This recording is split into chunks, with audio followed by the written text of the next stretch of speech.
You're listening to a bonus episode of The Dairy Edge featuring Teagasc's weekly Let's Talk Dairy webinar series, which is also available as a podcast. Welcome to Let's Talk Dairy. Myself, John Douglas. James he's gone away for a week, so don't worry. I don't think he's done a ride in Tubridy on us just yet. I think we'll see his face again next week. All right. So I'm joined this week by special guest Lorcan Dooley. Lorcan is one of the top dairy advisors in the country, and Lorcan, you're very welcome. Thanks, John. Thanks for having me. Dairy. You're here to discuss, I suppose, where the focus should be on dairy farms for June, what you're observing from clients over the last few weeks, and maybe what they're thinking about for the few weeks ahead. You're based in the Portlaoise office, and you have a lot of experience, I suppose, successfully helping farmers improve their efficiency and profitability on the farm. And I'm sure all your Laois farmers would agree with that, Lorcan. So Lorcan, maybe just to start off, set the scene for us, I suppose. What are the good dairy farmers, or the top dairy farmers? What are they focused on for June? Well, John, look, thanks again for having me on this. And I think it's to kick off. It's been a difficult year so far for every farmer. We went from mud to dust very quickly there in the last couple of weeks. But what the top farmers I suppose, are dealing with at the minute, what the big conversation piece seems to be around is quality, grass quality. So drought, and we can that D word say we're not there yet. Like Laois, as you said, it is dry, and there's some very dry farms, but it's for a small county. There's a massive variation between soil types, between areas, and also within farm. So we can have some very heavy ground and some very dry ground next to it. There's no set farm as such. And I think, farmers, what they're doing now is they're trying to get cows on that 1400 cover. And that's getting challenging now. So we had in the last round, I think a lot of bales taken off, and there's nice aftergrass coming, but still there's quite a few heavy paddocks. I was on one farm the other day there, and what you consider maybe a somewhat dry farm, but he's still bombing grass. He's grown, was it 75, 80 there, and his big issue was just there's hairy paddocks there. He's great aftergrass coming back from some of the fields he took off bales, but other paddocks there's issues. So what he's going to try to do there, he's aware. Look, there's going to be a slowdown with the way the weather's predicted and everything, but he is trying to correct it, because he's very, very focused this year. The key for him is to get into those 1400 covers and try and make a bit of saving around the amount of feed that he's feeding the cows, the amount of meal. So he's doing a small bit of pre-mowing. He's picked three paddocks that he's going to pre-mow this round, and he's stopping at that. So the temptation there is to go and start pre-mowing every paddock for this whole round. But he's kind of aware there that we don't want to really cut back. You are going to hit growth rates, regrowths if you're in the pre-mowing. So he's just picking a few to try fix, and he's hopeful, next round or two, that be it if we get a drought, sure, it's not an issue. He'll clean out paddocks anyway. But he's hoping he'll get a chance to take out some bales with a bit of aftergrass coming back from the first cut silage as well, that he's going to be able to graze. So that grass quality piece will be a big one, and just trying to maintain that. Just with that big focus this year we have with groups, especially, is around trying to keep that costs down. With the way milk price is. But the other bits, look, I'm familiar with a lot of farmers. Look, we've had a big campaign there just to get the single farm payment done, and guys are tired. So I would be saying, I think the bigger focus on a lot of good farms is to try take a break now. So even look, ideally get away for a week, but some farms you might July, August might be when your holidays booked with kids and whatnot. But there's absolutely nothing wrong with John. Even just to get a weekend away, just take 2 days off, even if you don't go anywhere, just get away from the farm, reset, get the head right, because there's probably very few farmers have got many days off up until now, just with the way the year has been, and I think that's really important. Just reset, and it's kind of like if you get that good night's sleep after maybe a few rough nights or something like that at calf, and you get a good night's sleep, you're a lot fresher that day. So But if you've gone over a period of months there where you're just working, same thing applies. A few days, just refreshing you up. Yeah, it's amazing because even now, like, we're at the stage where we're talking about milk recording again, and just talking to different guys that they might have their milk recording earlier in the year done, but they look and they'd say, right, so there's the top 5 cows for cell count. I need to cull these or fix these, solve this problem, and then that's it.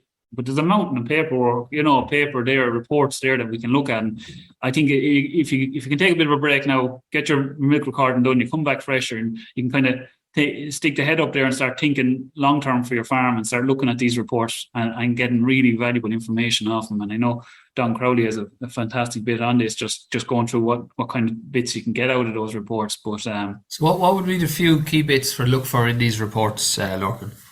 Yeah, look, like the obvious one, I think what tends to happen is we look at cell count, and we look at what few cows are high cell count. That's it, and we don't look at any other reports. But at the end of the day, even I know breeding is we're well into it, but still there's time there to if you can identify cows that aren't performing and consistently haven't been performing, be it for yield, fats, proteins, whatever way you want. We really don't want to be breeding off those. So there's the scope there to earmark cows for beef bulls, or even just for culling going down the line, And there's a lot of information there. Even if we look at how did the spring go? If we see the overall big picture, there's maybe a lot of selected dry cow went on, or different issues around that. And how did we perform? We had a lot of people had to house cows in March again. And what did that do for my cell count? What did it do for my performance? And what lessons can I learn from that? So it's kind of there's a bit of reflection on the spring, I suppose. There might be time to have a bit of that reflection on the spring as to how it went. What could I do better next year, or what could I set up for myself better long term? Yeah, because yourself, John, the whole conversation there over the last few months, we were talking about, in March there, collapse in protein. Why is it gone so bad? What's happened? And the reality was there was just too much bad silage there. There wasn't enough good silage to keep those cows right. And that's definitely something I think on farm now. When you talk about what are some of the more progressive farmers doing, I think after that there was a big focus on making quality silage. And we've done it. Like if you see there, starting mid-May, like there was a lot of silage made. Even at this stage, it was the 1st of June, I'd say 90% of silage is done at this stage. So it's going to be excellent quality. And even I see, there was a determination there to make it right. So nitrogen was tested. It was given that extra couple of days to get through the system. We gave them good wilt. Look, I'd have to say that I think there's going to be fantastic quality silage. Now, yield wise, not bad. There's the general gist of it was people were nearly surprised that they didn't think it was going to be as good as it was. So we were hitting 9-10 bales to the acre, that kind of thing. So and is that on? That would have been on fields or paddocks that got grazed this spring, Lorcan, because I know there seems to be, it was a bit higgledy-piggledy there for a while. Guys had some of the silage ground got grazed, some of it didn't with the weather in March.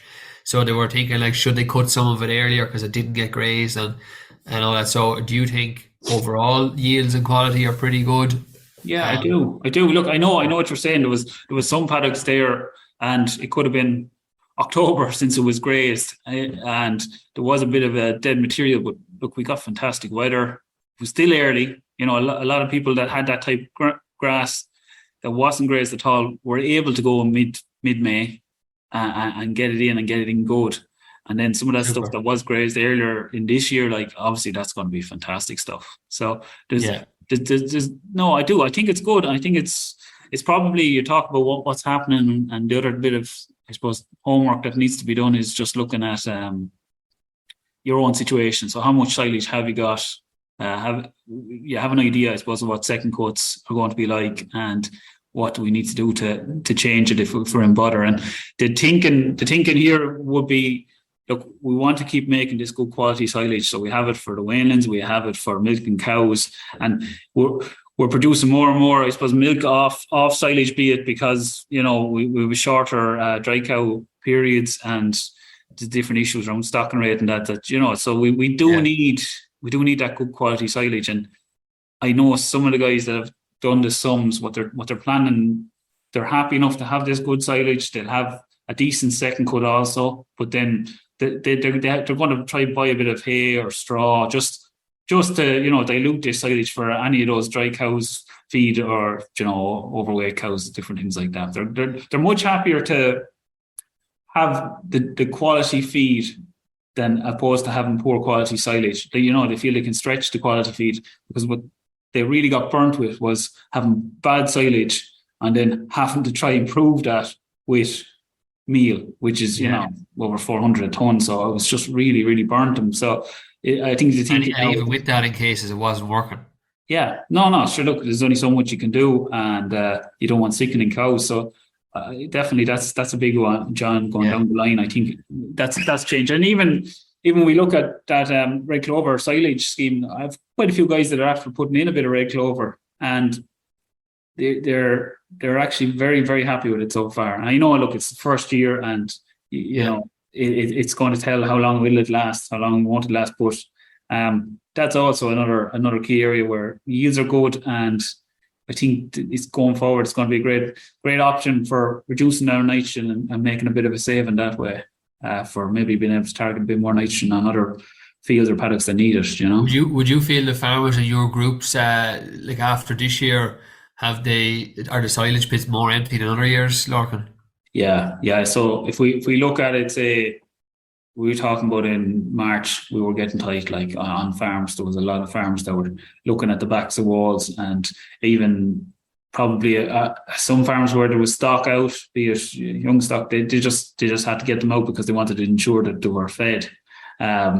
So they were, definitely. And I'd say, look, weather's been kind now, growths are good, and there was, you know, paddocks taken off there in the last month, as well as, you know, your typical first cut silage. But there's going to be a big push there to fill pits and to really start being proactive now. Yeah. And trying to get maybe look at your options. Yeah, trying to even just get some second cut silage off maybe neighbours or different things that have enough, or, you know, get that hay, get that straw now, rather, you know, over the next couple of months, rather than trying to get it at the winter time. Yeah, I think that word proactive is a big word when it comes to securing winter fodder this coming winter, I suppose. That a lot of the reserve is gone, and guys, I think, feel confident that they would make enough to replace what they need, but that reserve might not be there. Yeah. And I think that's where it needs to be proactive on that. Yeah. Even like the thought process now, I think a lot of guys is that reserve, that extra month's feed. That's what they're trying to target. Like. And so what are your guys doing that are fertilising for second cut, Lorcan? Because obviously I know it's gone dry, and, you know, maybe guys have been the last week question whether you should put slurry out on it, and what do you see going on?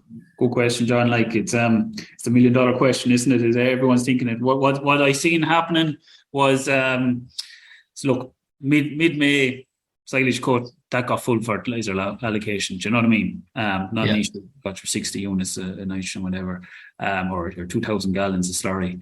At this stage, what's happening really is, like, even fields that were cut a week ago, we can see they're still greening up. So there's growth there. Yeah, exactly. We want to take advantage of that growth. So on the drier farms, or the drier fields, let's just say fields rather than farms, the drier fields, what they're doing, they're going down the route of split application. So they're going with half it now. We'll see how the weather pans out, and then they're going to top it up again. And look, I think it's a nice option. It's safe.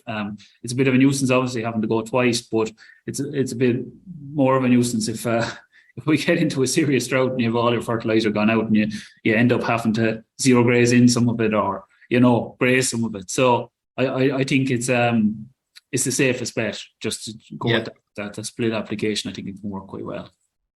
Very good. But like, I wouldn't, for a lot of farms, there's really good growth still there. I wouldn't be afraid of putting out fertilizer still. That's my attitude anyway. No, and that's, we might come back to that just in a second. Just on you touched on breeding there. I just want to go back to it for a sec. For guys, like, what if you any farmers there, you know, maybe with no cows bred yet, what things can they do maybe to get the 100% of your cows and calf, or try their best to do that. Yeah. So like it's I suppose we're getting to that stage now where there is those problem cows, and look, ideally I suppose we would have loved to pick them up closer to, pre-breeding, would have maybe either done a pre-breeding scan or gone at maybe pre-breeding heat detection and tried to pick them up that bit earlier. But look, there's still time. I think the easiest thing really is just to be it that 5-10% that haven't been bred yet, haven't seen anything. Just get the vet, get them scanned, whatever. You know what I mean, John? Just you keep it simple, but you do need, and it comes back to that proactive thing. You need to do something. You can't. I think it's a waste to let them fall through the system. But overall, I think breeding has gone very well. Just talking to different farmers there, and the submission rates were good. And like everyone's afraid to say it, but conception rates seem to be there's not a big number of repeats there on the ground. They don't see an awful lot of repeats, and even where a lot of people have switched to using a good bit more sex semen and different things, they seem happy. Like I'm not hearing the horror stories that you'd often hear around it. I think that there's a bit more awareness about how to use it properly, and even with heifers and sink problems and stuff, I think it's actually. It's so far so good. Look, I know cows. Great to hear, yeah. Yeah, they haven't been stressed, and I just seen it there in the weather. We're talking about 25 degrees and different things, but maybe we'll start to come into a bit more stressful period. But we're more aware now of these high heats, and make sure they have shade. Yeah, there's been a lot of work done on like even getting water pipes and stuff upgraded to make sure cows have good access to water, and that the flow is there if there's a big demand for water and stuff like that. Yeah, and still, nights are cool and stuff, and it gives cows a chance to cool off. And the only thing I suppose maybe to keep an eye out is just your bull. Like there's quite a few people would have maybe bulls out at this stage, and just that he's still doing the business while this kind of heat. He can get stressed in this kind of heat when he has a good number of cows to look after. So some people will go down the road just maybe going back with a bit of AI for those hot days. Just to avoid that lull and keep it going. Yeah, exactly. I think it's no harm. Now I actually have a couple of guys this year. Now we had a meeting there, and what they've done, they've gone down the route of heat detection aids. So they're using collars and boluses for the first time, and this is going forward, going to be more and more popular with future TAMS grants and just improved technology. And I would have to say that the feedback from them, they're very happy with it. They would have said that, look, they haven't found so far any big difference in actually picking up the cows, but the big benefit they find is actually just reduced workload.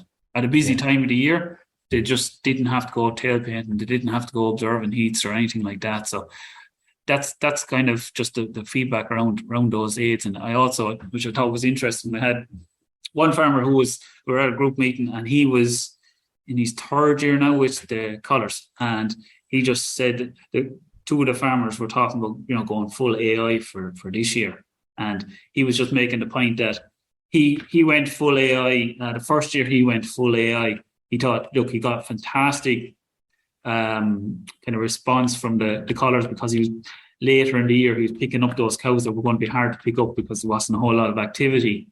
But he also said that he found that there was a few cows that they got AI a couple of times, but they didn't go in calf. He had a slightly higher empty rate, and what he put it down to was that when you look back at his records, those particular cows always went in calf to the bull.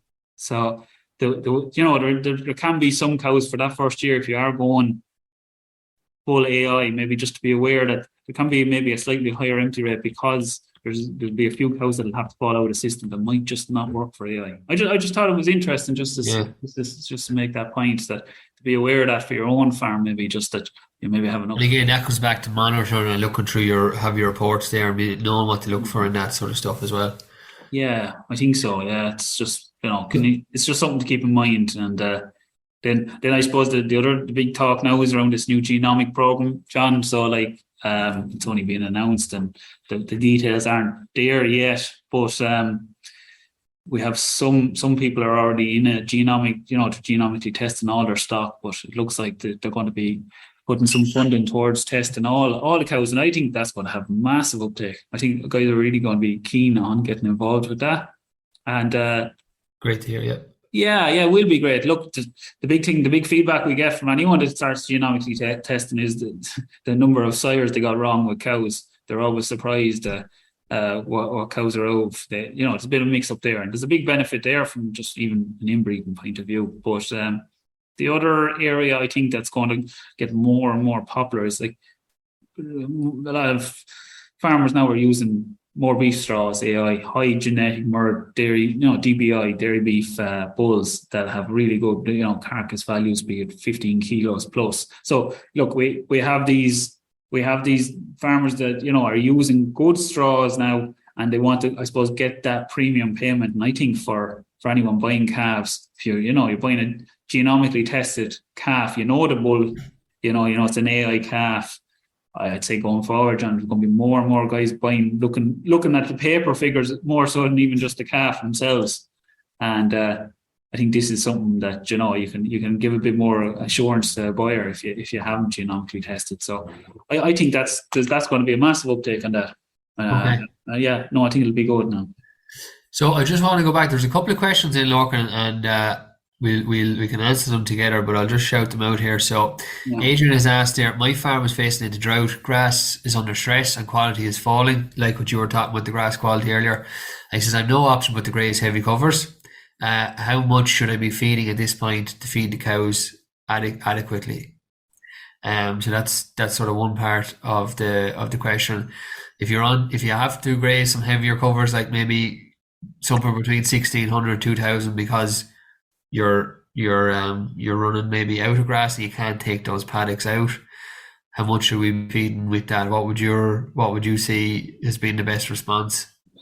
Yeah, look, it's a good question. It's like, how long is a piece of string? And there's a lot of caveats there about what your stock, what type cow you have, what they're doing yield wise and everything. But I suppose the key message there, which I was trying to push with, say, my groups, was that if we have quality grass, so John, as you were saying, your 1400s, there's fantastic scope there to reduce meal, go back to your maybe 2 kilos, 2-3 kilos, depending on the cow, say. Yeah. Now, if you're hitting your 1800s, the reality is, like, you could be talking about 3 or 4 kilos. If you have the right cow, you get the same output. You get the same output. The grass quality. You get the same response, So, but that comes at a higher cost, then. So it's kind of like, where do you sit then within that? Yeah, exactly. It's difficult to just give one answer fits all, but definitely I would say, like, those heavier covers for guys that are really being hit with, say, drought, and maybe some of the very, very dry farms probably are. What I personally like seen doing, some people do to try balances, is maybe say, look, you hit that with your evening graze, and say you go into your heavier cover, strip of that, and then you're going on a lighter cover maybe, just to try to balance it out a bit. So then you're probably not really changing the meal that much then on that, really. No, it's not. No. Look, it's marginal, to be honest with you. Yeah, exactly. The grass is the majority of the diet there. So anyway, yeah, I think I just try to balance it as best I could with some good quality grass with that poor quality. Or that's great advice. Yeah. And what would you say now? So for guys, this farmer again is drying out, and I'm going to ask the questions because we're going to talk about this anyway. But so where farm covers maybe have dropped, and we actually need to slow down and reduce demand, and maybe obviously there's good things we can move. If there's heifers on the block or other stock on the block, try and get them off. We can bring back in some ground that was maybe closed off for silage for grazing. But if that's, I suppose, after those options have been, I suppose, gone through, we're back to, I suppose, feeding the cow. And what do you think is the best, maybe economically and also practically? People forget the practical element of this feeding the cow as well, and it's going to be different for every farm. But what do you think is a good balance, I suppose, for I know we're probably like a 6-6-6-6-6 scenario, Lorcan. Like, but what do you think? What has worked best for guys in Laois over the last couple of years? Because I know they've suffered drought at different times. Yeah, look, it's like that. As you said, look, it all depends on the farm, and there's different farms with different situations. Some of the really, really dry farms where covers start to melt, what tends to happen is the lesson they've learned is just graze on and try to get through it while it's still there. But in general, for your typical farms, what I see really working well, like, there's a reason you took those good quality bales maybe in the last round or the round before that. You took paddocks out, and the reason you have those quality bales is for drought situations, John. Like we can try to hold on to everything, and I think we'll use them at a different stage, but don't be afraid to use them, I think. And I think, look, the easiest thing is go with your couple of really nice bales that you've made, and it's amazing how much those bales can stretch it. 30, 40 bales could get you through a drought, depending on your herd size. But so you're looking at your meal, your bales, and your grass, right? You're going to try to keep it as close to that as possible. Keep some grass in the diet anyway is key there. And then after that, what are you looking at? You've stock gone. Maybe bringing in some of the second coat in the form of zero grazing, but it's not ideal really. I think the preference for me will be to use those good bales that you've made if you have them. Super, that's good advice. So, look, there's a couple of things I suppose. If for farms that are drying out a bit, we are looking at we need to hold rotation length probably 20 to 25 days, and so that means basically you split your farm up into maybe 4% of your farm every day. That would be a 25-day rotation. So if you've very simple maths, if you have 100 acres, you graze 4 a day, and you go through the farm that way.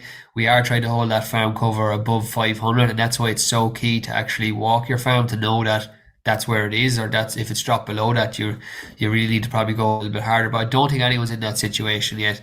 We're talking probably a little bit about what we should be doing next week, probably Lorcan more than this week, because this week is still okay. We don't want to jump the gun on this, because what we do end up is with a lot of like heavy covers everywhere then if we react too early, and that just leads to grass quality issues all over the farm.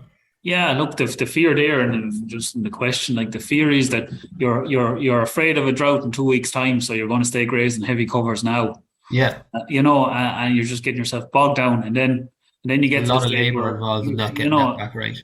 Yeah. So I think to be honest, I as you said, you have to walk it, because just in leash now, I'm going to use the leash as an example.